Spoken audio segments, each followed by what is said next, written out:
Combatant Agent 6 is summoned by the head of the Kisaragi organization and is debriefed that he will be the organization's spy as they set out to conquer multiple planets that closely resemble Earth. Agent 6 looks at the two baddies trying to order him around, but he complains about why in heaven's name are they sending him to an unknown planet and they talking gibberish. He can't believe that other planets exist with life on them. If that were the case, he would have been ditched this place by now and chilled in one of them with a mommy by his side. He also points out that their ridiculous clothes look like budget cosplays. And this whole universe thing is too much. This infuriates his superiors and they attack him. They remind him that they need to conquer planets. And if they are not conquering planets, combatants like him will be out of business. He angrily yells at his superior that she must take responsibility for modifying his body, talking about he'll be a good house husband and a bunch of other nonsense. But well, let's just say that didn't end well for him. Later, he is led to Lilith, a crazy scientist who has perfected teleportation. She also reveals a lowly version of Android 16 that will accompany him on his mission. They immediately get off the wrong foot, and Alice calls herself a pretty little android. Cap. And aside from the fact that she can self-destruct and take everything out around her if she so desires, which kinda makes him question their sanity and why on earth would they give her that. But he is handed a device that can help him communicate with his world and the organization. Alice calls him a moron and tells him to let her handle the talking. And he's really questioning this dangerous piece of junk. He just needs to go and inspect everything that is on the new planet and establish a base over there. And he cannot fail no matter what. One of them says that she thinks of him as one of the supreme leaders of the organization and he smiles. After all, they have built this world together. He promises his best. As the two of them are hitting off, Agent 6, being the hopeless monkey he is, goes in for a kiss, but he immediately gets the breezy kicked out of him. He is then put in the teleporter, and though he is not too confident about, since the success rate is 100%. But the problem is she never tested it on no one till now, so as she always says, if she tested her experiments they wouldn't be 100% no more. Luckily, he's sent into a desert wasteland with Alice by his side. Alice injects him with antibodies to help him fight any disease he gets. Agent 6 is excited because for some reason he thinks no STDs can stop him now. Later they explore the area and Alice wonders how many evil points he has. Realizing that her master is broke as hell, she laughs, calling him a scumbag. And she realizes that he doesn't even trade the points for better equipment but just gets sussy magazines instead. Later a pack of demon dogs attack them and Agent 6 carries Alice and runs off a cliff.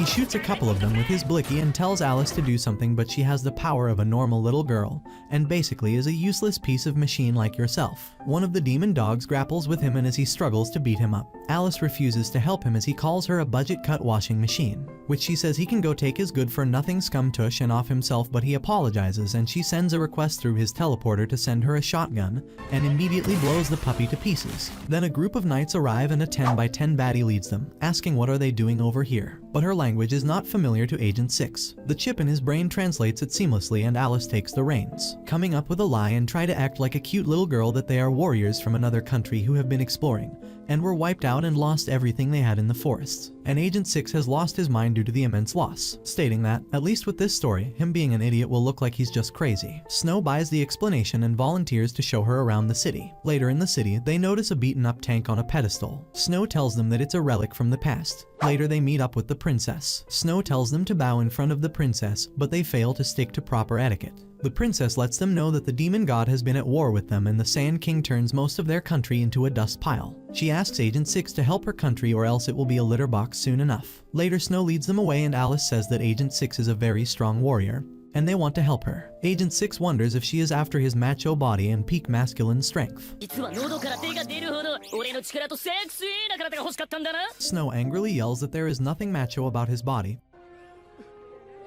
She is just in for the money and recognition, and maybe he is the same way. She will use her position to keep the others from bullying them. They start quarreling, but Alice notices a Rubik's Cube right in the middle of a garden. Snow lets her know that this is a relic that can make it rain when the royal family prays to it, but it hasn't been working for quite a while. Alice examines it and offers to fix the machine. Alice surprises Snow and she wants to take credit for it as well. She runs excitedly to let the royal family know that they will fix it. Alice finally manages to reboot it, but it needs a password before it can reboot. Without thinking anything, Agent 6 yells out that the new password is Woody Festival.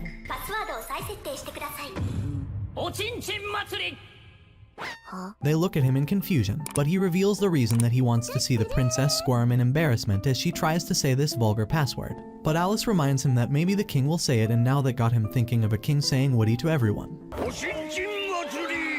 The princess arrives and is not too happy with his choice of the password. Later they are brought in front of the king, who decides to banish them, but still forgive them. After all, they did fix the machine, but the princess wants to employ them as her guards. The old balding man is against it. After all, he is the army strategist, but the princess reminds him that they are strong and wise and these values are valuable. The king decides to go with the princess's offer. Snow tries to reason with the princess that they might be spies, but Agent 6 reminds her that she also has a share in the credit, so she is also responsible. Snow freezes as she realizes she has messed up big time. Master Snow is demoted and Agent 6 is now the boss of their group. She is not too happy with it. Alice reminds her that the national treasure is very valuable to the people and the normal penalty would be death. It's because of them that she has been spared, so she should listen closely and know who the master is. Later, Agent 6 realizes that this place is full of old men and young women, so there will be no competition to rizz up baddies. Snow lets them know that it's because most of the young men are out fighting the demons and some of them have lost their lives. On the other hand, she can't believe that Alice is joining the squad. What will an adorable little girl do against the demons? Alice, however, reminds her that she is a strategist and a medic and a high-spec lowly bot at that. Snow hands her a pile of resumes to pick out new members for their squad. She goes through them, but Snow offers to decide who they should recruit. She gathers all the candidates around. Agent 6 wants to hire a man with a name so strong it could strike fear into the heart of his enemies. But Alice lets him know that this man is past his prime and a shadow of his former self. The only thing he will be striking is his dentures into his mouth.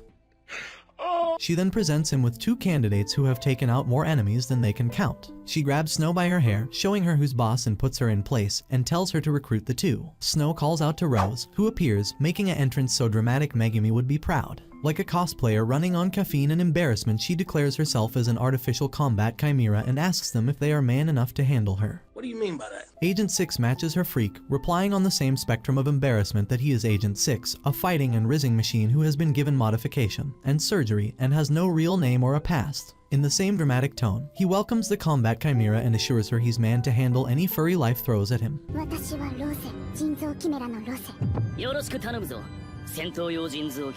Alice can't believe that these two share the same brain cells. She introduces herself as a normal person, Alice the budget cut washing machine, and she can handle a nut job like her. After all, she is handling Agent 6. In a fit of embarrassment, Rose lets them know that her grandpa, her creator, told her to introduce herself this way. But the poor girl is on the verge of tears. Agent 6 realizes that she can get powers from whatever she eats. And right now, she has the power of a fire-spitting lizard and a one-horned beast. That's why she has a tail and is a borderline furry. The next candidate is a wizard called Grim. She is called out and rolls up in a wheelchair style, saying that she takes power from an undead god to perform miracles. Cap. When Agent 6 wonders if he is evil, Grim yells that he will be cursed. She then asks if he has a girlfriend or if she should show him her national treasure. She hikes up her skirt, asking him to ask forgiveness for calling her god an evil one. But without even buying her dinner first, he waned her skirt away, revealing questionable choice of undies. What do you mean by that? Grim is on the verge of tears, saying that she was just trying to put on a different. She wasn't going to show him anything, especially her undies. Now he will have to take responsibility by making her a stay-at-home housewife. Everyone looks at Agent 6, wondering if he is the king of scumbags as he calls her Ms. Undies. Snow is not too happy, but Agent 6 is happy. Snow is not too happy with her selection of candidates, but she decides to trust them. Agent 6 reminds her that he is in charge and that he won't be taking orders from someone who has been demoted. Snow is ready to throw hands on this remark, but instead of throwing hands, Agent 6 puts his hands on her massive melons, earning evil points again. Snow is about to cry and angrily swings her sword left and right.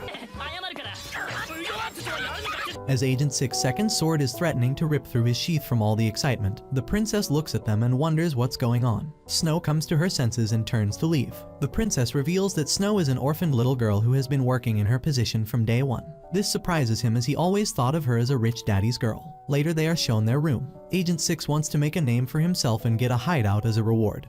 But Alice reminds him of his main mission. Later they see a group of demons marching head-on. She also notices the humans marching on in a straight line to the demon camp. Agent 6 comes up with a brilliant and cowardly idea to burn the supply unit that will weaken the demons. Snow is against it as it's not very knight-like. But Alice tells her that no matter how strong the enemy is, they can't live on air. Grim excitedly flicks her tail as she wants to become the ultimate chimera by eating a lot of tasty demons. What? Later they come across the supply chain and burn it. He then tells Rose to take any monster meat she wants and they will make the demon lord fear them. She creates a breath of fire, burning everything, and starts eating the burnt demons as well. It's all-you-can-eat disgusting buffet. A demon baddie arrives riding on a griffin. She immediately notices Agent 6 and wonders if he is the leader. Agent 6 on the other hand can't believe what a baddie she is, with an hourglass figure in clothes that cover nothing and reveal everything. He takes multiple pictures with his camera and she wonders what is he doing. She is one of the Demon Lord's Elite Four and for some odd reason is interested in him. She offers him a position in the Demon Lord's army with his own harem of beauties, where he will be laying the whatever he desires left and right. This is enough to convince him to join the Demon Lord's army, but Alice smacks some sense into him. The Elite Four fires a bolt of flames, but he dodges it and goes in for the elimination using his dagger. But the griffin blocks his path, but Alice takes care of the griffin with her shotgun, though the recoil is too much for her body and she's pounded into the mountain. Grim also wakes up. Another demon arrives who is an Elite Four of the Earth. He analyzes Grim, effortlessly breaking her wheelchair and unaliving her. This infuriates Agent 6. However, before he can avenge his beloved Ms. Undies, the Demon Elite is summoned back to the castle for something urgent. Later, Snow reveals that Grim can't die because she is one of the undead. All that drama for nothing. She is loaded into a cart, and later they take her to a temple. Everyone turns to leave, but Agent 6 stands by her side and she is brought back to life. She explains that he shouldn't be waiting for her, but he tells her that he didn't want her to be alone while she was resurrected. This touches her deeply and she offers to go on a date with him. And their date was basically being D1 haters, as they had fun breaking up other couples by ramming their wheelchairs through. They also come across a guard and Grim curses her with a headache. Whatever curse she uses, if it doesn't succeed, it bounces back on her. Agent 6 wonders if this is why she can't walk, but in reality, a curse stops her from wearing shoes. Back at the castle, everyone is having a meeting that the Demon Lord's army is pushing them, but all of a sudden they have retreated. Agent 6 reveals that he is the reason why they have retreated, but the army strategist is not too happy with him. Agent 6 reveals that no matter how strong the enemy is, they can't live without their supply chain. They then tell the strategist that his army is filled with morons. Later, the strategist bows to him, calling him grandfather. The king now issues the order they must wait for the Chosen One. The princess reveals that the Chosen One is someone who is destined to defeat the hero's army, and he has a mark on his hand. Agent 6 mistakes himself as the Chosen One and takes off his glove, revealing a bruise on the back of his hand. He smirks in his delusions, saying he's the Chosen One destined to bring victory. But the princess bursts his bubble and reveals that in reality that's just a bite mark from a deadly insect. However, surprisingly, he is still alive, thanks to the medicine Alice had injected earlier. Still, he wants to be the Chosen One so bad, but the princess lets him know that her brother is the Chosen One. And with that, he is destined to remain the friend-zoned one. Later, he meets up with Rose, who is running away from Alice, who is trying to feed her a grasshopper. Because grasshoppers are mad strong and if she eats it, she will get stronger. But Rose doesn't want to eat an insect. That is low even for her. Alice tells her that her reward will be silicon to pump up those tomatoes up to watermelons. But Rose is happy the way she is. Later, he wonders why is she trying so hard to fight for the humans. She explains that she wants to know who she is and find herself. Her grandfather was a man searching for the Philosopher's Stone but died after trying out forbidden magic. It was forbidden for a reason. Now he is trying to seek out angelic baddies in the afterlife and she is stuck trying to retrieve his research. Agent 6 on the other hand decides that she is an innocent and powerful little girl. Both members of the organization decide that she is perfect to be brainwashed into being a combatant, and now she will be an apprentice agent. She fits the criteria with no family, no past, and no ties. Grim on the other hand is busy having a naughty dream, but the sun starts to set. Agent 6 can't believe that even though he has been here for a while, he hasn't gotten lucky with any baddie. He starts yelling that he wants to bump into a baddie and perhaps grab a pair accidentally, and he tries his luck every day by waiting behind a wall. Alice guides his hand to touch her non-existent tomatoes, but this angers Agent 6 instead because he doesn't believe that the world should be against him.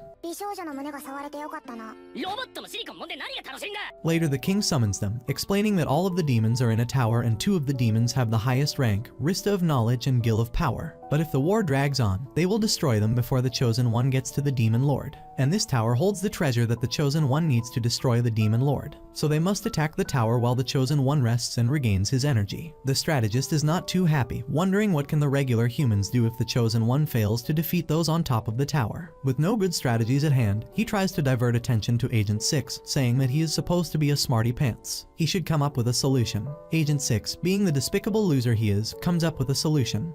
They should enter the first floor, burn a fire there, and smoke out all the demons. In other words, forget playing by the rules and set fire. But no one is willing to go with the idea, as it is not what a holy knight would do. Later, the human forces gather around and engage with the demons. But Agent 6 and his crew are chilling a few feet away. Snow wants to seize victory and make a name for herself. But Agent 6 has no plans to enter the battle in a head-on fight. Snow charges away angrily, ready to duke it out and make a name for herself. Rose wonders if they should follow her, but he tells her she'll be back after she tires herself out. As evening falls, sure enough, Snow arrives, exhausted from the continuous battle.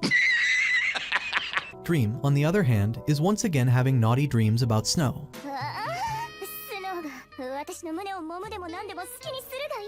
Snow violently shakes her awake. Agent 6 asks Alice if it will work, and she says that it will. He hands him a mailing gun, and he takes off his heavy armor and starts punching nails into the side of the tower. They wonder what is all this about. He comes up with a brilliant plan that they will punch nails into the wall and use them to climb to the top from the outside. The demons won't suspect a thing. Grim, on the other hand, is not too happy that Agent 6 is not climbing behind her when she has something special planned under her skirt. What do you mean by that? But sure enough, Snow is fatigued from her battle with the demons earlier. She is running out of strength and is about to fall off, but Agent 6 grabs her at the last moment, pulls her up, and decides to give her a piggyback ride. But instead of it being hard, Agent 6 enjoys it with 2 squished marshmallows pressing against his back.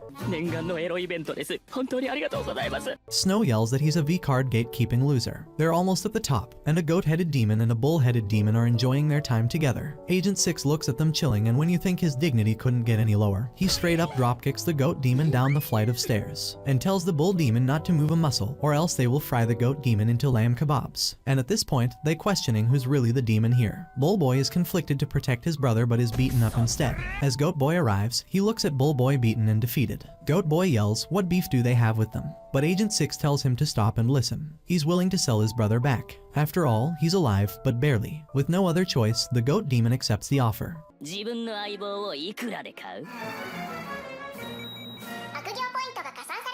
Later, Snow arrives in his room, and she hands him a pouch full of gold coins. He can't believe how much money he has. This is enough to live a life of luxury for a year. Agent 6 angrily yells that he wants to live in this world, and he doesn't want to work for the organization anymore, which pays him peanuts compared to what he's worth here. No.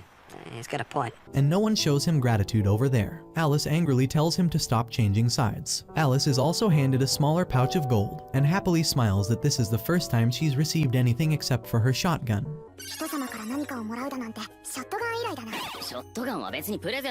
The organization reviewed their report and can't believe that he received the equivalent of 7 million yen for his services, while they paid him 18,000 yen. They decide that they will give him some meat as a gift later on. The king calls 6 and Snow to his office where he sat alongside his ever-smiling strategist. He, slumping into his throne, ordered 6, muttering how it was technically his day off and how annoying it was to deal with matters like these when he had planned to nap. Snow immediately nudged 6 to behave properly in front of royalty, but 6 just rolled his eyes, muttering something about never catching a break. The king explained the situation, how a new path had opened from the demon continent, and now it was easier than ever for demon elites to slip into their country. With that, he requested, or rather ordered, that 6 and his team take the initiative and engage the 4 elites from the opposing side. 6 tried to reject the idea on instinct, his mouth already forming the syllables of protest, but Snow leaned in and whispered there was a hefty bonus and extra money involved if they succeeded. And of course, they got this loser's attention. Still skeptical about the strategist, he asks if this grand idea was the brainchild of the strategist. The man simply smiled, falsely as always, and praised 6 for being sharp as ever, a comment that only raised more alarms in 6's mind. The next day, out on the field, 6 surveyed the battlefield with a tired look. Beside him, Alice looked through a telescope, observing the movement of enemy troops and offering insights. She told him it was perfectly valid to be wary of the strategist.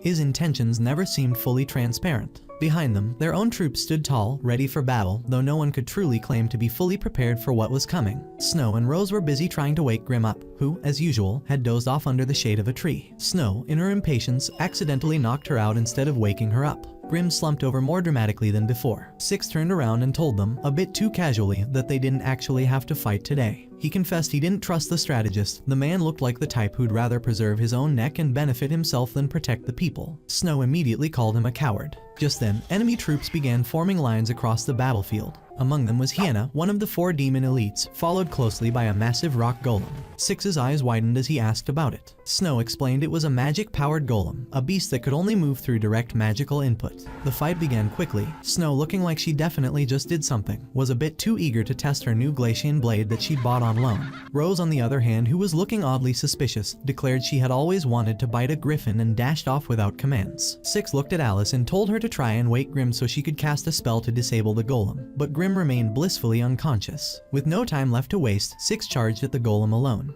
His troops had already split off, dealing with ogres and goblins in different parts of the field. Six threw a punch at the golem's rocky body, only to injure his own hand due to his lack of common sense. Wincing, he told Alice to contact HQ for weapon support. Alice responded that it would take some time. After all, it was tea time at the company back on Earth. Six sighed, then reached for one of the safety items with a 3-minute recovery window. He activated it just in time to dodge a crushing blow from the golem. With a burst of energy, he finally managed to bring the creature down.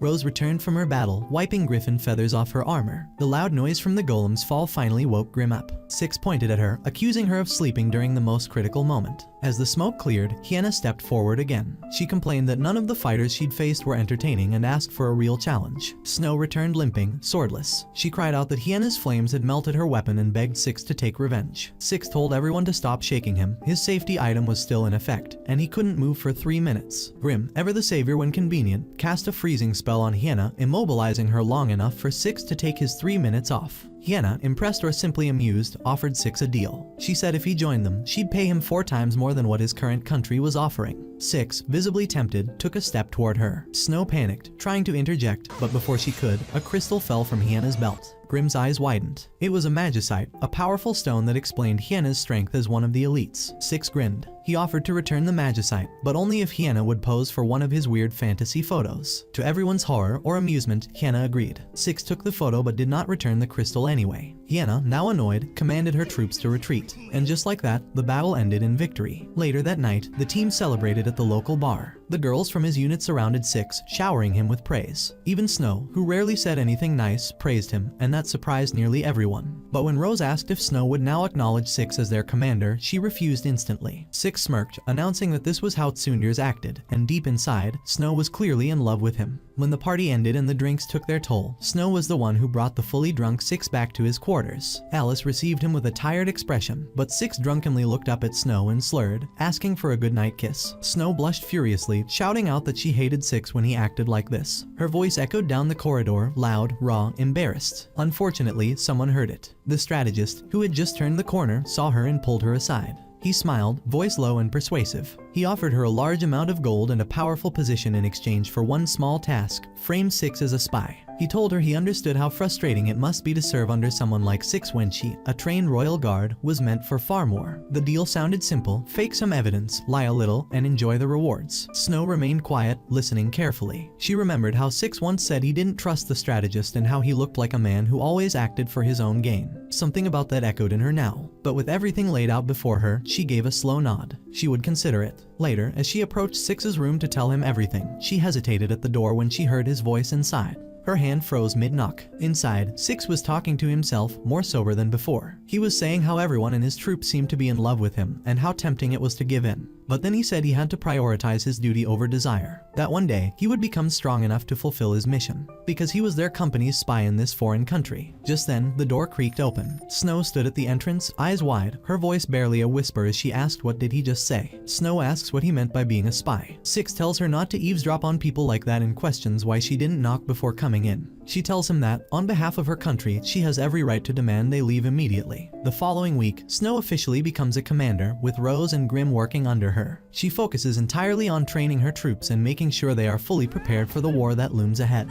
She organizes drills, reviews formation strategies, and tirelessly ensures their combat readiness increases each day. On the other side, Six finds himself settling into a hotel with Alice. Their plan is to spend 1 month installing the teleportation cell, and once it's ready, they'll call the company for an invasion. Everything is going according to their corporate plan. Alice notices that Six's expression has been more downcast than usual and looks at him, asking if he regrets what they are doing. He refuses instantly, brushing off the idea by stating he works for the largest, most evil corporation in the universe. Regret is a luxury he doesn't afford himself. Alice shares her research with him, revealing that, according to her findings, the Demon Lord and its forces are likely to invade the Kingdom of Grace, and realistically, the kingdom stands no chance of winning. The war will be completely one-sided, and it's only a matter of time. Six grows visibly frustrated by this information and orders Alice to prepare for war, saying they are going to help the kingdom, if only to gain more evil points. Their corporate mission requires them to collect enough of these evil points to trade in for weapons, items, and other support from headquarters. Later that night, Six attempts to accumulate these points by harassing girls and scaring them off. His actions are crude, designed solely to trigger the evil point system. But he gets caught in the act by Snow, who demands answers from him. 続けろ。人間として失格で。ごめんなさい。 Snow tells him that, in her country, the punishment for being a spy is execution. She doesn't carry it out, though. Instead, she simply orders him to leave and not show his face again. Shortly after, Rose shows up, asking why Six left the military. Six is surprised and asks if Snow never told anyone the real reason. He then jokingly accuses Snow of having a crush on him and claims that she sexually harassed him, which is why he quit. He returns home that night and shows Alice how many evil points he's managed to earn. She tells him to save at least 200 points for their trump card, and that they can use the rest to lay mines on the battlefield, preparing for the upcoming chaos. By the next morning, news spreads like wildfire across the kingdom. Everyone now knows him as Zipperman, the pervert who harasses women. His reputation takes a nosedive, and when he arrives back home, even Alice greets him mockingly with the same nickname. He doesn't get to rest, as he's soon pulled into more developments. While walking through the streets, he notices that the mood across the country has shifted into something darker. He asks around and finds out that one of the Elite Four has kidnapped the Chosen One, the prophesied hero who was meant to fight the Demon Lord. Alice and Six sit down to discuss what happened. They piece together that Six's involvement may have disrupted the original pattern of events. The Chosen One was supposed to mature and reach his peak before the final confrontation. But because Six interfered, he was taken too early. With the timeline shattered and no hero left to stand against the Demon Lord, the two agree they are now in a hopeless situation. Their only option is to run. Just as they prepare to leave, Tilly's knocks on their door. She shows them a forgotten parachute, confirming her suspicion that Six is a spy. He panics and begs her to let them stay. To his surprise, Tilly's doesn't lash out. Instead, she asks him a favor. She requests that he stay just one more night, long enough to witness how brave the soldiers of her kingdom truly are. She wants him to remember their courage and carry their story back with him. Touched by her sincerity, Six becomes somber and agrees to stay. Soon after, the demon army begins its march toward the country. Meanwhile, Grace's troops assemble at the border, standing firm and waiting. On the battlefield, Hind faces another monster and tells it that she fears Six even more than the Chosen One. But before she can even act, the golems around her begin to collapse. 全員止まるな。的にされるぞ。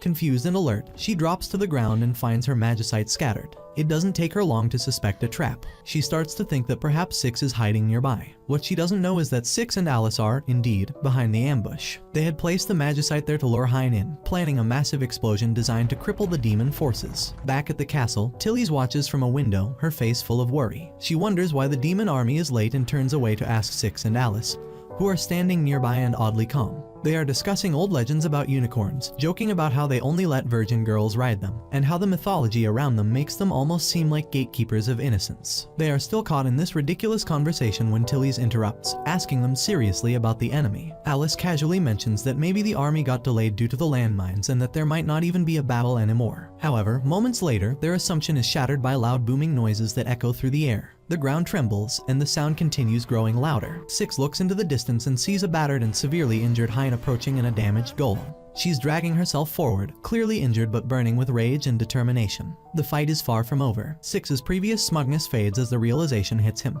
This battle was never going to be easy. Even with their clever traps and manipulation of events, the strength of the Demon Lord's army is not to be underestimated. The consequences of interfering with prophecies and shifting timelines have now caught up to them. The war that loomed ahead is no longer something distant, it is here and it is happening. Hein's resilience reminds everyone that the Demon Lord's forces are not easily taken down, and while their plan may have slowed them, it did not stop them. The power of the minds, the manipulation, the lies, none of it seems to be enough. Six clenches his fists, now more serious than before. The time for jokes is over. Their final battle is arriving whether they're ready or not. Alice, standing beside him, also understands this. The evil points they had been gathering, the traps they set, the information they twisted, all of it is just a drop in the ocean when faced with raw power and destiny. Tilly's continues to stare at Hein's figure in the distance, both fear and awe mixed in her eyes. The kingdom she vowed to protect is now at the edge of destruction, and her only hope is that those around her, no matter how chaotic, will fight back with everything they have. Snow watches the approaching demon army in the distance, her expression cold but tense. She orders Grim to cast a curse on the enemy golems. Grim looks at her with a crooked smile, the kind of grin that gives chills to even her allies. She tells Snow that she had already asked the entire nation to lend her their gold, all of it, so that she could sacrifice it in one go to her god. Without hesitation, she begins her ritual, raising her staff high into the darkening sky. An eerie light surrounds her as the spell activates. The golems marching toward them suddenly freeze in place, their massive feet refusing to take another step forward. Grim attempts to push her curse further, aiming it at Hein herself. But the curse doesn't take. She narrows her eyes in frustration as Hein resists its influence completely. Just then, the battle's intensity spikes, and Rose moves in to engage the Gladlander. She lunges, teeth bared, trying to bite him directly. The Gladlander smirks, mocking her by saying that since she's half demon, she will never be able to stand a chance against someone like him. But Rose bites back, not physically this time, telling him that her grandfather once told her that real strength is standing beside friends even when things get hard. As the battle shifts, both Rose and Grim position themselves in front of Snow. They glance at each other before telling her to retreat back to the castle. The situation has escalated beyond what they can handle, and they're determined to hold the demons off as long as they can. Snow hesitates. Her fists clench as she stares at the chaos before her, but eventually her legs move. She turns around, face full of conflicting emotions, and runs back toward the castle. Tears gather at the corners of her eyes, not from fear, but from the bitter feeling of leaving her friends behind.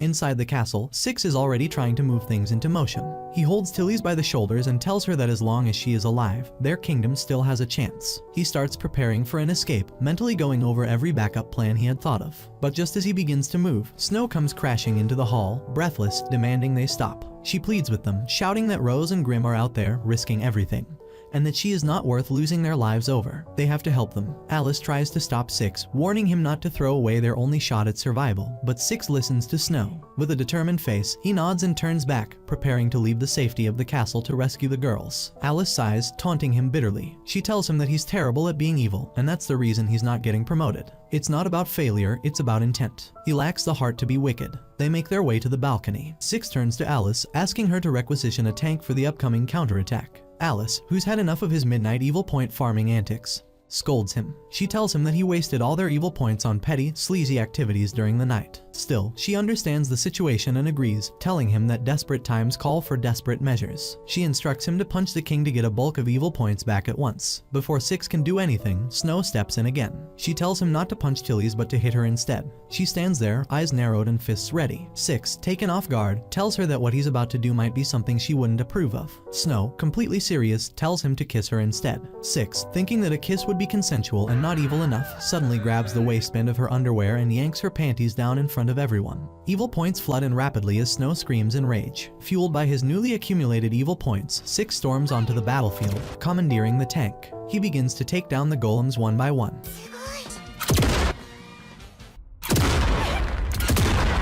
Each shot lands with mechanical precision and overwhelming force. Snow, now chasing after him in fury, keeps shouting insults, not out of hate but out of sheer embarrassment and frustration. Soon, the Elite Four, alongside the remnants of the demon army, make their entrance. They gather at the castle gates, ready to break through. Snow, regaining her composure, orders Six to take care of the Elite Four while she deals with the remaining soldiers and lower-level demons. Six, cracking his knuckles and already dripping with chaos energy, asks for the R-Buzz chainsaw. He uses all his remaining evil points, sending his balance into the negatives, and fuses his equipment with the safety features, turning the combined item into a weapon of terrifying destruction. The moment he activates it, the battlefield turns into a slaughterhouse. Six tears through the demon ranks, spinning and slashing without hesitation. The monsters scream as he shreds everything in his path. Even his allies begin to take a few steps back, disturbed by the sheer intensity of his rampage. The blood and oil splash in every direction, and for the first time, Six isn't joking or smiling, he's focused and terrifying. Hein finally makes her way toward him, bleeding and tired. Six, without dropping his weapon, asks her for a 1-month truce. She stares at him, battle-worn but thinking. She finally agrees, signaling a temporary ceasefire. The war, at least for now, is over. Later, after the smoke has settled and the ruins have cooled, Tilly stands before the remaining soldiers, addressing them from the castle steps. Her voice is solemn but hopeful. She acknowledges the sacrifices made and the bravery displayed.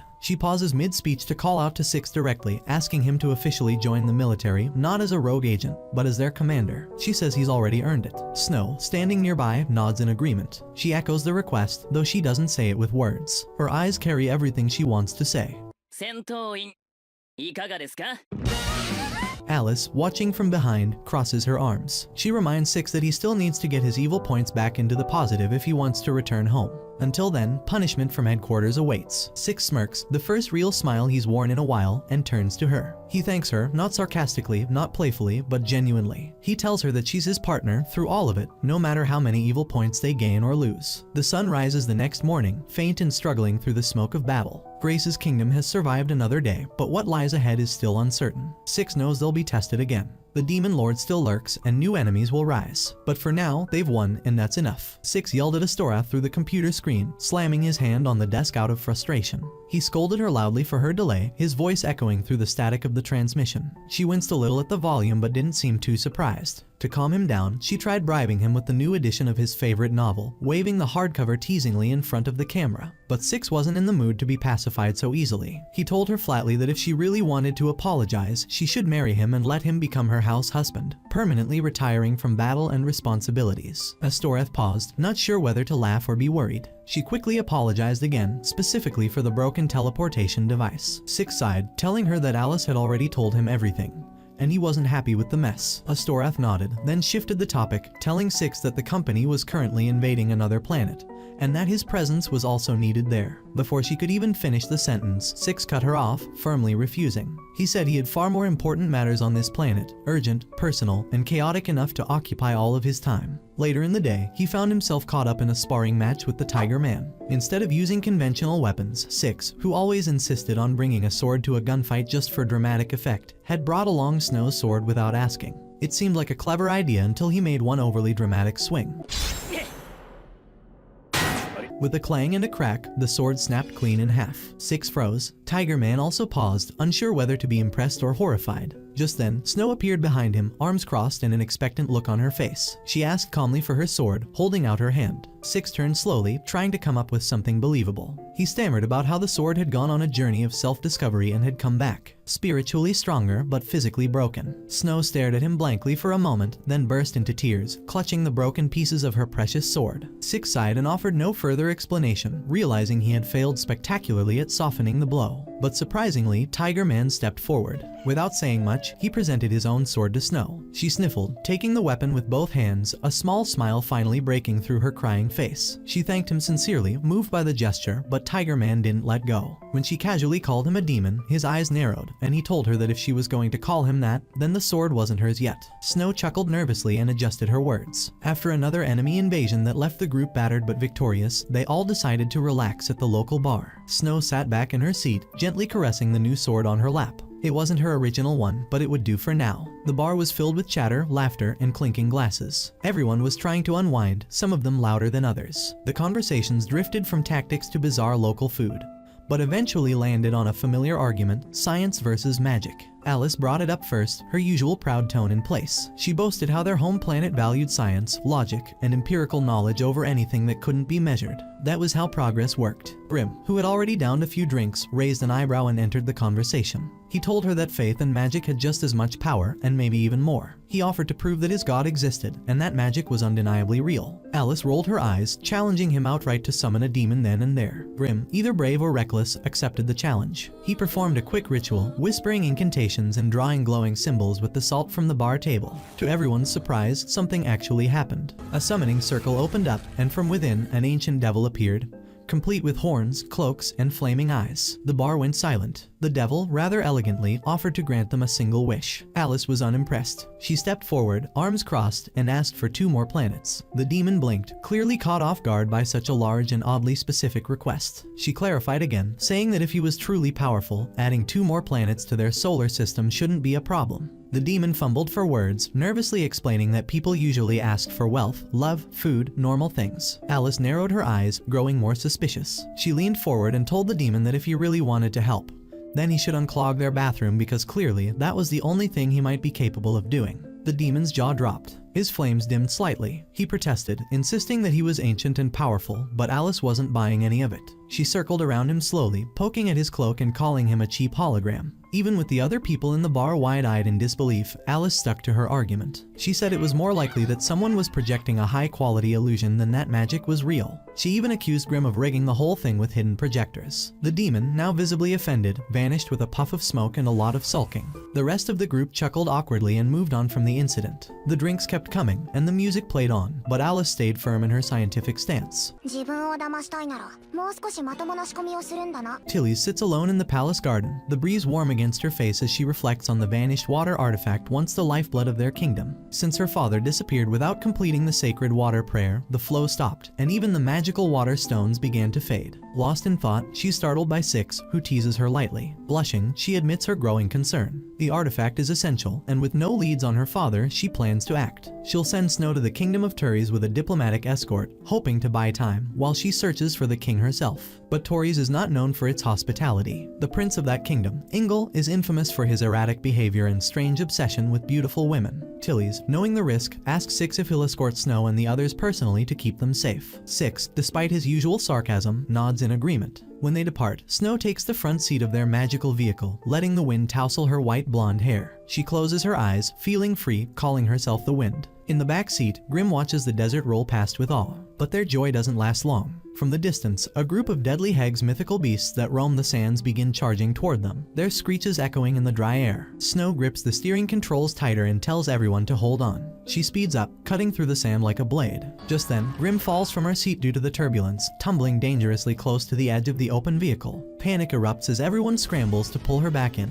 barely saving her from being devoured by the charging hags. Their breath is short and their nerves rattled, but they manage to escape the threat and finally arrive at the gates of Torrid. They are greeted by palace staff, who offer formal but hollow smiles. The staff announces that Prince Ingle welcomes them on behalf of the royal family of Turis. Snow, already suspicious of the place, makes it clear that they brought plenty of water stones to negotiate with. She emphasizes this again when speaking to the prince's manager, ensuring that the resources are not mishandled. As the sun sets and the strange warmth of the desert night takes hold, Grimm prepares for her mission. Knowing they must attract the prince's attention, she wears an outfit far more revealing than she's used to. She looks at Six with nervous eyes and asks how she looks. Six, true to form, makes a smart remark, calling her healed as though she had been bedridden for months. Grimm, annoyed, throws a few curses his way, but Six ducks with a smug grin. Just then, Snow and the other girls enter the room, ready for the evening's banquet. Grimm tries to create a seductive atmosphere, encouraging the palace chefs and servants to chant her name, which they hesitantly do. Her antics catch the attention of some attendees, but they're quickly overshadowed when Prince Ingle makes his grand appearance. Tall, wide-shouldered, and dressed in ornate red robes, he enters with the poise of someone used to admiration. Snow's eyes flash with ambition. She sees this moment as her opportunity. If she can win over the prince, she believes she could marry into royalty, become queen, and finally have everything she ever wanted. She walks straight up to him and, with carefully rehearsed grace, takes his hand. She compliments him on his physique, her voice dripping with practiced awe. Meanwhile, Six leans over to his partner and mutters how ridiculous this is, pointing out how Ingle is neither handsome nor particularly charismatic. But Snow insists that the prince is beautiful and that he must have been misunderstood all his life. Ingle, having been lied to all his life about his appearance and worth, is at first suspicious of Snow's intentions. But as she gently holds his face, her eyes glimmer with a strange, pure sincerity. Her words seem genuine, and for a moment, Ingle believes her. Yet his instincts remain guarded.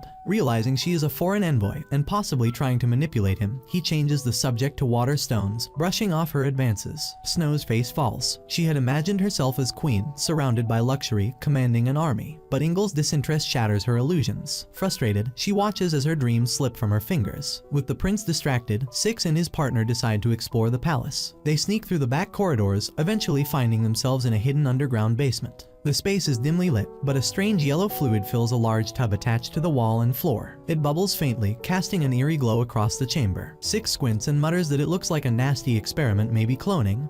Or worse, whatever it is, it seems alive. Suddenly, a voice calls out behind them. A girl in a flowing blue dress appears, her hair the same color as a clear lake. She warns them not to touch the equipment. 6 narrows his eyes and asks who she is. The girl introduces herself simply, but then recognizes him. She mentions that her leader once lost to him. 6 is confused until his partner reminds him it's Gadalkand, the demon lord he killed on a previous mission. Realizing who they're dealing with, the blue-haired girl scoffs, calling them fools. She introduces herself as Russell, one of the 4 agents of Elemental Command. She is the Russell of Water, and her loyalty is to the demons now. Before she can retaliate, 6 grabs her face and uses her as a shield. Just then, another familiar figure appears Hein, a cold and calculating woman from their past missions. He holds Russell in place, forcing her to freeze. 6 orders his partner to bring the handcuffs, and they successfully subdue both Russell and Hein. The team begins interrogating and torturing them for answers, gaining valuable evil points in the process. After gathering information, 6 storms into the ballroom, kicking open the royal doors, and demands an audience with Prince Ingle. He accuses the Prince of treason of secretly selling water stones to the demons. The prince, calm but resigned, admits it. He had no choice. The Sand King, a powerful desert demon, had invaded, and their kingdom was already under his control. Ingle had been cooperating to delay further bloodshed. Snow's fury boils over. She accuses the demons of hating humanity and calls the prince a coward. The situation explodes as Snow and Hein begin to fight not with weapons, but with words and persuasion. Each tries to sway the prince to her side. Snow, still desperate for power and recognition, pleads with Ingle to choose her. Hein, equally ambitious, tries to manipulate him with her own brand of charm. But the prince, disillusioned and drained, loses all interest in both of them. They had become distractions, not allies. Amid the chaos, 6's inappropriate antics get them all thrown out of the castle, followed by a royal notice banning them from Turries. Defeated, they return to Tilly's, only to hear worse Turries has declared war. The fallout is swift. Snow is stripped of her knighthood, sobbing over her lost promotion. But Tilly's, burdened by looming conflict, has no time for comfort. She gathers her remaining messengers and assigns a new mission. If they can't rely on diplomacy, they'll take action. The only way to restore water to their land now is to retrieve the sacred stone from the Sand King himself. She selects 6, Alice, and Grim for the mission. Knowing the demon sleeps during the night, they plan to infiltrate his lair under the cover of darkness. As the stars rise over the desert, the 3 operatives prepare to enter enemy territory. They have no backup, no royal support, and no second chances. But what they do have is resolve, and that might just be enough. The journey toward the Sand King begins, not with fanfare, but with the silence of the night and the weight of a kingdom's hope resting on their shoulders. Later that same night, under a sliver of moonlight, the desert winds swirled violently as 6, Alice, Snow, and Grim finally arrived at the location of the Sand King. To their surprise, the map had led them deep into a pocket of dense forest in the middle of the burning desert. Towering trees, gnarled and ancient, grew out of the cracked earth, their roots digging into sand where no roots should have survived. The scene felt impossible, trees of such magnitude thriving in the most hostile terrain on the continent. It was both a mystery and a trap. Their mission was simple: retrieve the enchanted seeds needed to restore the water artifact. After securing them, the group began their escape, but a sudden quake split the desert open.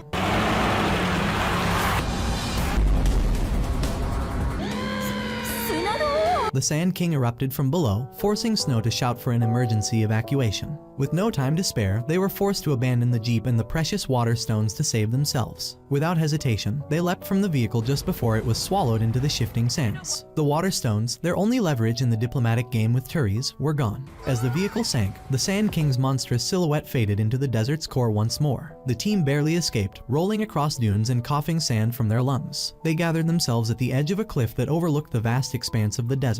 For the first time, the weight of their failure set in. Without the jeep, without the stones, and without a working plan, they were stranded in a desert with no way back to grace. And this was only the first day. They looked at one another with dust-caked faces and eyes full of doubt. Not only had they failed their mission, but they now had no evil points remaining, the very currency that allowed them to summon aid or tools from their guild. The second day arrived with scorching sun and no shelter. At nightfall, Alice sat alone, trying to remember anything useful. A flicker of an old idea returned to her. She rushed to 6 and reminded him that his point system still worked, but only if he did something evil. They needed points. She suggested he do something mischievous, even if it meant taking Grim's clothes while she slept. It was a ridiculous idea, but desperate times called for absurd measures. 6 refused at first, groaning about the ethics of the suggestion.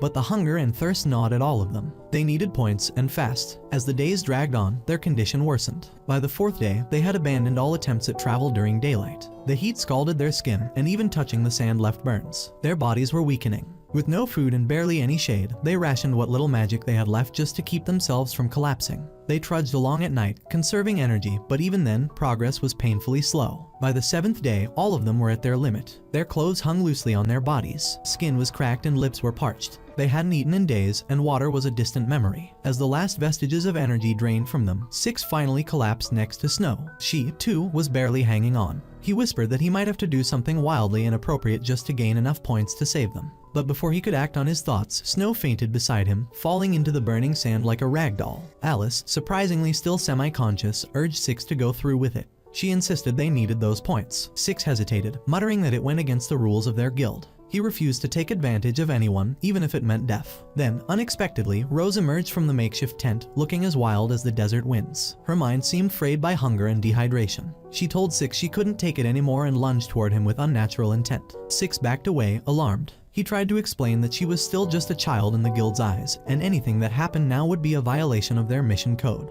But Rose was insistent, her eyes blank and driven by a hunger beyond food. She pinned him to the ground, her strength surprising even 6. As she lowered her face to his, Alice burst into the tent, wide-eyed at the scene unfolding. 6 quickly tried to clarify, saying nothing had happened. Alice sighed and explained, to everyone's confusion, that they were thinking about 2 completely different things. While 6 assumed Rose had romantic or inappropriate intentions, Alice clarified that Rose, being a literal carnivore under a cursed contract, had merely intended to eat him, literally consume his flesh. The moment this truth came out, Rose snarled and lunged at 6 again, driven by her insatiable survival instinct. 6 rolled away, shouting in disbelief. But as Rose chased him, 6's panic and struggle somehow started to generate evil points. Each act of self-defense, each moment of pure chaotic energy restored his ability to collect points again. He dodged her again and again, until finally he had amassed enough to summon a transport jeep and some emergency supplies. At dawn, exhausted and bruised but victorious, the team climbed into their summoned vehicle and began the long drive back to Grace. None of them spoke.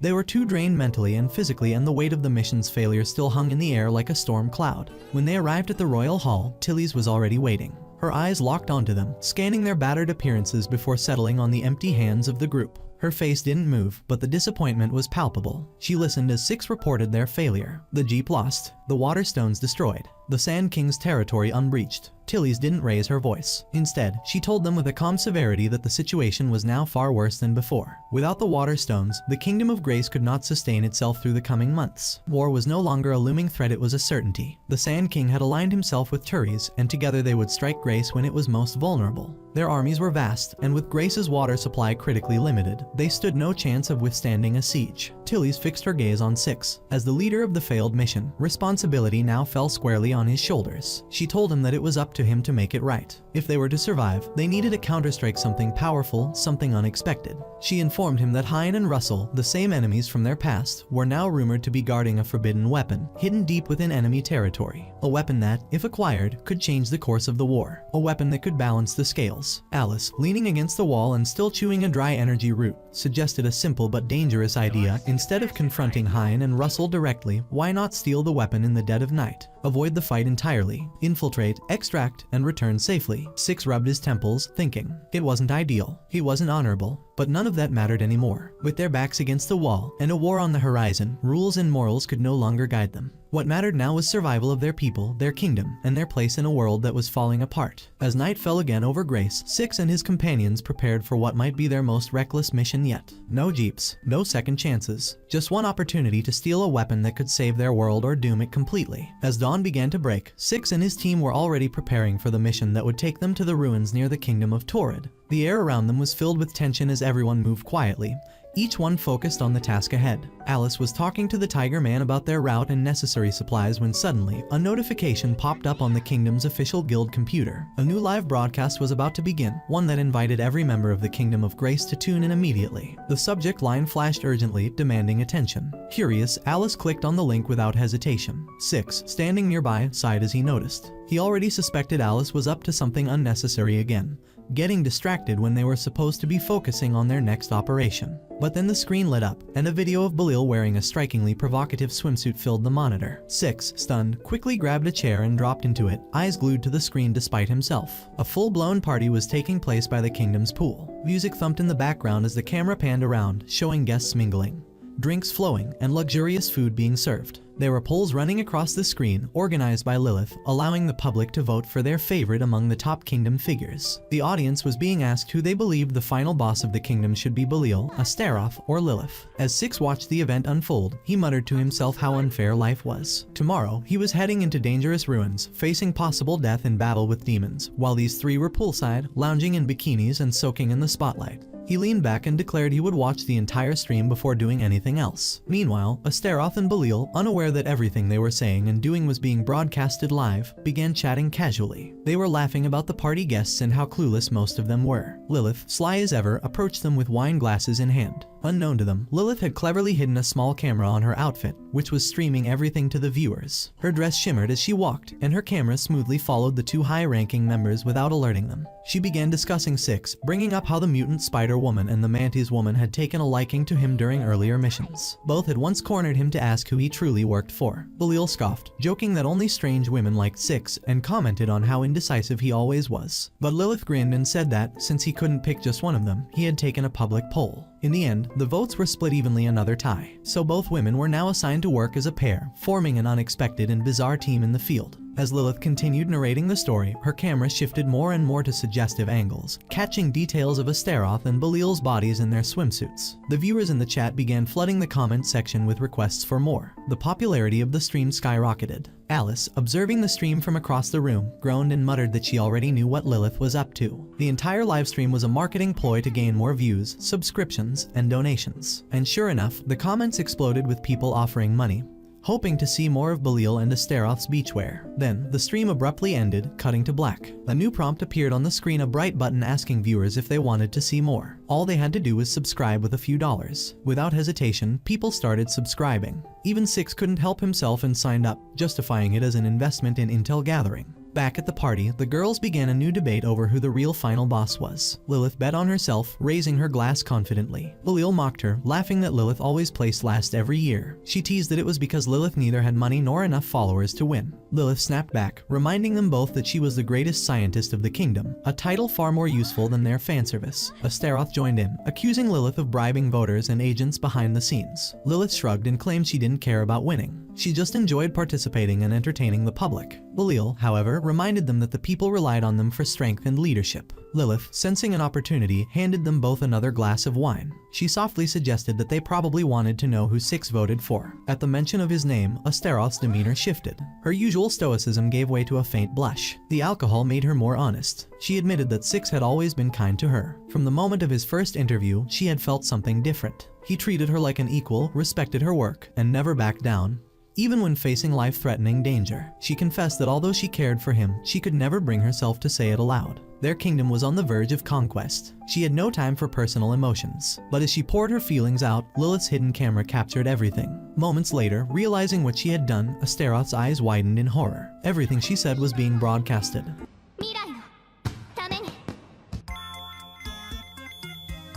She screamed in frustration and hit Lilith with a powerful blast of magic. The impact sent Lilith flying across the pool deck. Evil points surged for both of them, but so did embarrassment. Astaroth began to stutter, apologizing under her breath, cheeks still burning. Belial approached Lilith, demanding to know what her plan was all along. As the crowd continued to buzz with excitement, Lilith reconnected to Six via video. He, now watching the whole scene unfold, appeared on screen and casually announced that he had voted for Lilith. The moment the words left his mouth, silence fell. Astaroth froze, heart sinking. Her eyes dimmed as disappointment washed over her. She mumbled that she didn't want to win if it meant such embarrassment. She turned away, crushed. Lilith quickly muted the call before Six could say more, insisting that he was just causing confusion and damaging their friendships. But privately, Astaroth and Six began chatting. He admitted that he always promoted the annual poll with free gifts, offering discounts, and promising meals in exchange for votes. That was how he got so many people to support her each year. She smiled, quietly relieved. When they checked the latest results, Astaroth had briefly risen to first place, but soon dropped back to second, with Lilith once again at the top. Belial, confused, asked what trick Lilith had pulled this time. Lilith admitted that she didn't cheat. Instead, she hired ordinary people with no influence to vote for her and gave them sample content. The simplicity worked. When Belial and Astaroth heard this, they grew furious. They tied Lilith up, wrapped her in towels until she looked like a snowman, and canceled all her pending payments. Then, they filed a formal complaint with Nicotube and requested the livestream be taken down down entirely. Moments later, Lilith, still tied up, asked Six through a device who he truly voted for. But before he could answer, an alert came and an army of demons was attacking their territory, crashing the party. Lilith started shouting battle orders even as she remained wrapped like a towel doll. Six was about to respond when Astaroth calmly said he could tell her later. He laughed awkwardly, warning her not to say things like that. It was often the last thing people said before dying. But Astaroth just smiled, finally regaining her confidence. She looked at the screen and said it was time to show the world which force was the strongest.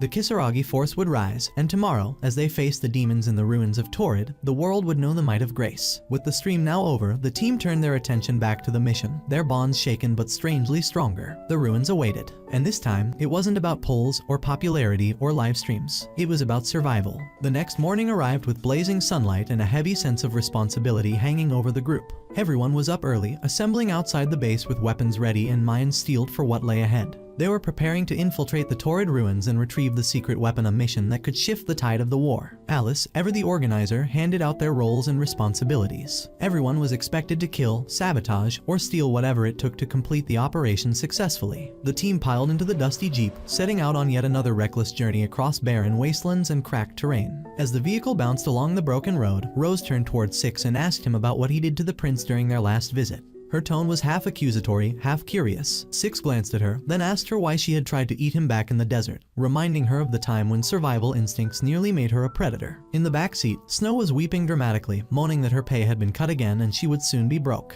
Alice, without looking back, casually told her that if she performed well in the upcoming mission, she'd consider rewarding her with extra cash. As soon as Snow heard the word money, her tears stopped like magic. She began laughing to herself, whispering something incoherent. Six, puzzled, asked what she meant by that. Alice smirked and explained that Snow was the type of person who was greedy to her core. She could be manipulated as long as the right bait was money. In that way, she was easy to control, and in missions like this, that kind of greed could be useful. Later that night, they finally reached the perimeter of the ancient Torrid ruins. Massive broken pillars stood like forgotten soldiers in a wasteland of history. The moonlight cast shadows that danced across the jagged remains of an old empire. The air was dry, and the scent of metal and decay wafted through the cracks in the earth. Grim, who had been napping since the last gas station, suddenly woke up and declared with pride that it had been the best nap of her life. Six quickly shushed her, reminding her that they were currently in hiding and that noise could get them caught. Alice scanned the surrounding ruins and spotted a chamber that seemed to be lightly guarded. She suspected it held something valuable, maybe even the weapon itself. Grim, eyes sparkling with excitement, said this was their chance and began preparing herself for battle. But Six stopped her, pointing out that her cult-based powers often created more trouble than results, and this was no time for unintended summoning circles or screaming chants that summoned things they couldn't control. Snow, overhearing this, clapped her hands together and started praying loudly for a successful assault that very night. She said that they should strike at dawn when the guards would be the most exhausted. But before any real plan could be made, Hein and Russell appeared just outside the ruins, speaking loudly to each other about their schedule. Apparently, they were planning to spend the next day fighting some mechanical monsters deeper in the ruins, training against increasingly powerful opponents to prepare for the upcoming demon invasion. Six exchanged a glance with Alice. Their timing couldn't have been better. However, the rest of the team descended into chaos as Snow and Grim began arguing over whose idea it was to attack during the night. Grim insisted it was hers, while Snow said she had read it in a book. The two went back and forth until Six finally told them both to shut up. He declared that there was no way an actual Kisaragi agent would make such a foolish plan. To calm the situation, Alice revealed their actual strategy. They would let Hein and Russell waste their mana and strength by fighting the robotic monsters all day. Once they were weakened, that would be the team's chance to move in and steal the weapon with minimal resistance. Everyone went silent. It was so simple yet effective, exactly the kind of strategic brilliance Kisaragi agents were known for. Snow and Grim blinked in unison, realizing just how inferior their ideas had been. The following morning, as the sun rose and the guards around the ruins fell into their morning slumber, the team quietly crept into the building. Rose seemed distant, glancing at the ancient architecture with a strange expression. Alice noticed and asked her what was wrong. Rose admitted that the place looked familiar somehow, like fragments of a dream she couldn't quite piece together. Inside the ruins, broken limbs of ancient robotic guardians littered the halls. Large circuits were fused with fossilized bones, and eerie blue lights blinked weakly along the walls. As they went deeper, Rose whispered that she remembered playing with machines like these once, though she couldn't recall when or why. Before they could ponder her strange memory further, a booming sound echoed from another chamber. Hein and Russell had started their battle.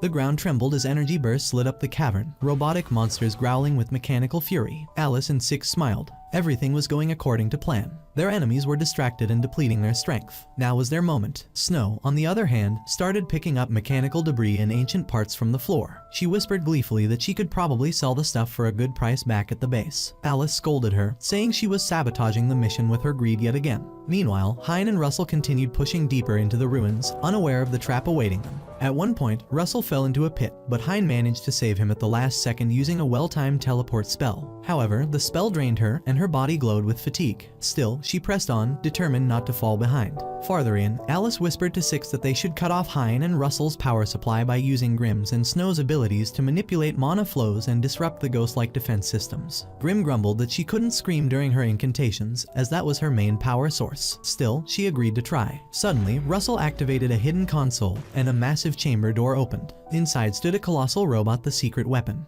It was dormant but imposing, glowing faintly with crimson veins running across its armor. Six saw the opportunity and charged, landing a powerful hit on the back of Russell's head, knocking him out cold. Snow gasped, accusing him of knocking out a child. But Alice quickly used one of her custom injections to stabilize Russell, preventing permanent harm. She stated that while he might have been down for now, they couldn't afford to let him regain control. Six announced that they should subdue them both and follow instructions. However, things took a turn. As soon as Russell regained consciousness, he sprang into action, jumping into the pilot seat of the colossal robot. Six realized too late that they had played right into Russell's hands. Laughing maniacally, Russell began to crush the ruins with every step. He shouted that he would destroy both humans and demons alike, blaming them all for his suffering. Hein tried to stop him, but he lashed out with the robot's energy cannon. She narrowly avoided it by teleporting. But to her horror, she realized her clothes had vanished, teleported off her body, now held mockingly by Six, who had grabbed them during the scuffle to confuse Russell. When Six tossed them at Russell, the robot pilot screamed in rage, completely losing his mind.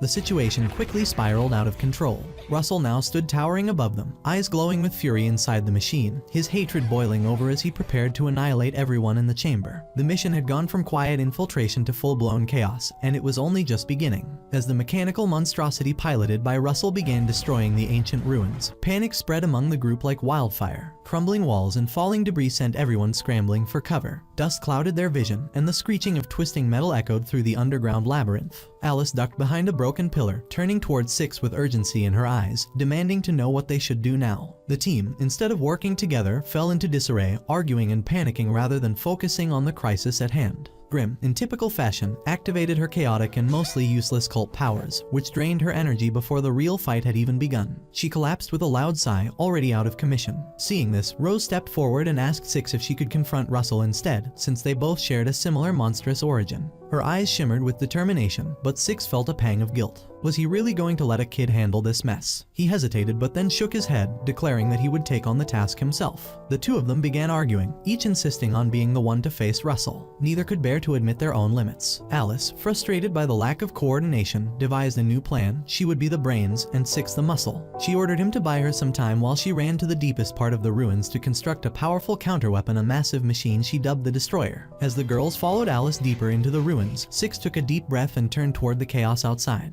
Alone, he engaged Russell, dodging attacks and striking weak points on the massive machine. His movements were precise, his strikes aimed at disabling the robot rather than defeating it outright.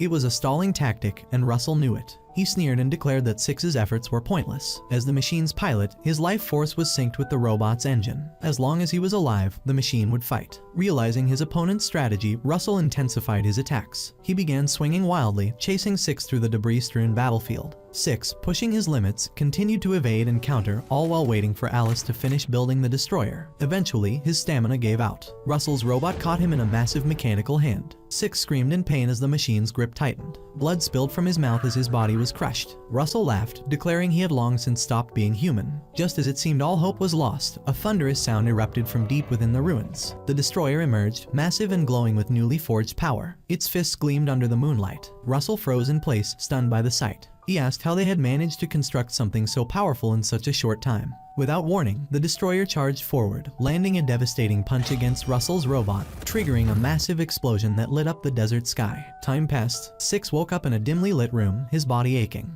Alice sat beside him with a smug expression. She told him their mission had been a success. She had piloted the Destroyer herself and knocked Russell's machine out of commission. To help his recovery, she had injected him with advanced nanomachines that would accelerate his healing. Six, still groggy, asked about the others. others. Alice explained that the Tiger Man had handled the remaining threats, while she drove off the torrid army using the destroyer. With the enemy defeated and no war looming, peace had finally returned to their world. Six smiled weakly, finally able to relax. When he asked about Russell, Alice said that Grim and Rose had taken care of him after the battle. Before leaving the room, Alice started unbuttoning Six's shirt. He blinked, blushing furiously, and tried to cover himself. She rolled her eyes and said she was just checking his vitals. He had been unconscious for 3 days, after all. Still embarrassed, Six muttered that they would settle this later, maybe when Snow and Grim were around to keep her in check. Alice teased that no ordinary human would fall for someone like him anyway. Perhaps he needed an android partner to take care of him forever. She even joked that she should request a body upgrade to match Grim or Snow. Eventually, Six asked Alice to accompany him to the prison cells where Russell was being held. Deep within the jail, Russell sat chained to a reinforced wall, his eyes dull but his mouth still twisted in a defiant smirk. When he saw Six, he laughed, surprised that his old opponent was still alive. Six offered him a deal, a chance at redemption and purpose. But Russell, with his pride still intact, immediately refused, stating that he would never join them. Six shrugged dramatically, then turned to the shadows. A massive figure stepped forward, the Tiger Man. His presence sent chills down Russell's spine. The Tiger Man bent the bars of the cell as though they were made of paper, whispering that he was gentle with those he liked. Holding Russell's chin, he smiled ominously. Terrified, Russell screamed that he would join the Kisaragi forces. He would even manufacture water for them if they just kept the Tiger Man away. Six smirked, telling him he should have agreed sooner. Back at the Grace Kingdom, Snow, Grim, and Rose were enjoying a rare moment of calm. They were lounging around, gossiping and snacking, when Six walked in and joked that Grim should try wearing socks for once. Grim refused, claiming she never wore anything on her feet. Alice, ever the prankster, ordered socks online and forced Grim to wear them. The moment she did, something strange happened. A spark of magical backlash caused her to explode in a puff of smoke. Everyone burst into laughter, even Six. Alice clapped her hands in delight, saying it was just as she predicted. The group continued joking around for hours, basking in the joy of peace. Meanwhile, from the palace, Tilly's looked down on them inside. While she worked tirelessly to maintain order and balance, they were out here goofing off. Far away, in the lonely expanse of the desert, Hein stood at the top of a crumbling tower. She stared at the horizon, vowing to avenge both Gattlecand and Russell. In the depths of Grace's dungeon, Russell continued screaming for help as the Tiger Man loomed over him. The screams echoed into the night, unanswered. Back in the heart of Grace, Alice and Six sat under the stars. The moon was full, and the air felt clean for once. Six turned to her and said that if he couldn't return to his original world, maybe this place could be his new home. Maybe he would take over this planet instead. Alice looked at him and saw something new in his eyes. And for the first time in a long time, she smiled. That concludes the anime recap. As always, if you enjoyed, let me know down below, and I'm out.